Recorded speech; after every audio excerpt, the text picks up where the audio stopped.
Live news, खबर तो पक्की है। आज आप लोगों को बुलाने का खास मकसद है और आप सभी यहाँ आए। आप सबों को मेरा नमस्कार है। इधर बिहार जिस संकट से गुजर रहा है, ऐसा लगता है कि बिहार के अंदर एक खालीपन बनते जा रहा है। आश्चर्य हुआ कि किस तैयारी के तहत बिहार में नगर निकाय चुनाव की तैयारी की गई। बिहार में नगर निकाय चुनाव कराने वाले लोग कौन थे? आखिर किसके इशारे पर नगर निकाय चुनाव हुआ की शुरुआत हुई, बिगुल बजी, और जब करोड़ों रुपया उस चुनाव के अंदर, चाहे सरकार का हो या लड़ने वाले का, दोनों का जब करोड़ों रुपया लग गया, तो किस कारण से हाईकोर्ट को यह चुनाव रोकना पड़ा? माननीय उच्च न्यायालय को क्यों रोकना पड़ा? और माननीय उच्च न्यायालय के आदेश पर यह चुनाव पूरी तरीका से चुनाव क्यों टाल दिया गया? कहीं न कहीं ये बिहार में जो रिक्ति को, जो हमने बताया, खालीपन आई है,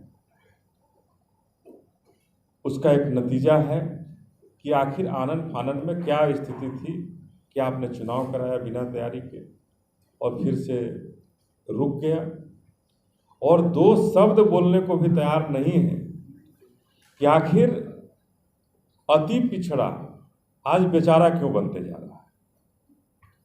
अति पिछड़ा शब्द, पिछड़ा से अति पिछड़ा बनाया गया, उसको बेचारा शब्द क्यों बनाया जा रहा है?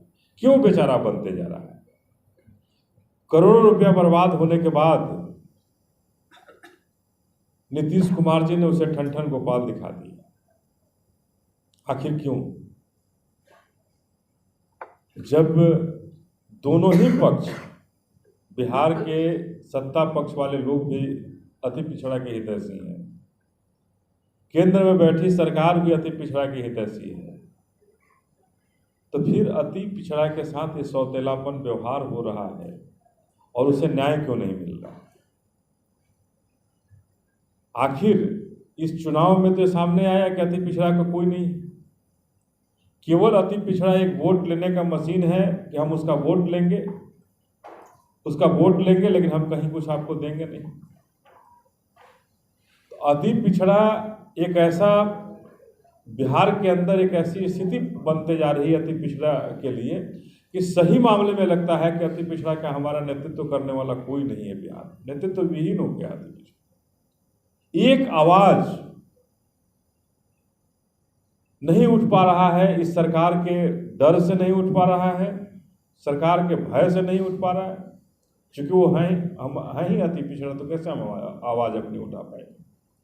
तो हम आए हैं इस आवाज को कहने के लिए, इस आवाज के बारे में बात करने के लिए कि आखिर बिहार की सरकार और केंद्र की सरकार जब अति पिछड़ा की इतनी ही हमदर्द है, तो अति पिछड़ा के आरक्षण से किसको समस्या हो रही है और क्यों समस्या उत्पन्न हुई?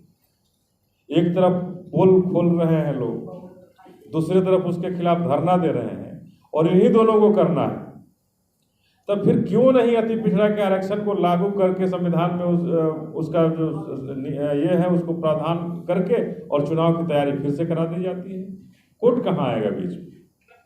लेकिन हमें लगता है कि ये दोनों जो सरकारें हैं, केवल और केवल डर दिखा करके, भय दिखा करके बिहार की जनता के, बिहार के तमाम अति पिछड़ा के साथ खिलवाड़ कर रही है, अति पिछड़ा के भावना के साथ खिलवाड़ कर रही है, अति पिछड़ा के विश्वास के साथ खिलवाड़ कर रही है। तो हम कहना चाहते हैं, चाहे वो बिहार की सरकार हो या केंद्र की सरकार हो, आप दोनों के ही हाथ में अति पिछड़ा के साथ न्याय करने का है। फिर यह अन्याय क्यों अति पिछड़ा के साथ?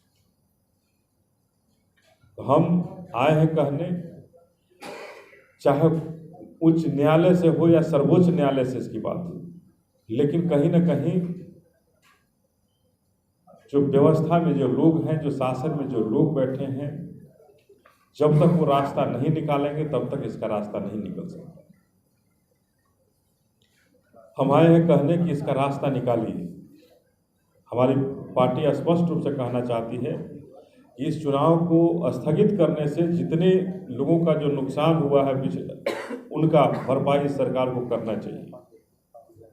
और दूसरी तरफ से इस चुनाव में जो स्थिति बनते जा रही है, संशय की स्थिति बनी हुई है, तो हम स्पष्ट रूप से कहना चाहते हैं कि बिना अति पिछड़ा के आरक्षण का ये चुनाव नहीं होना चाहिए।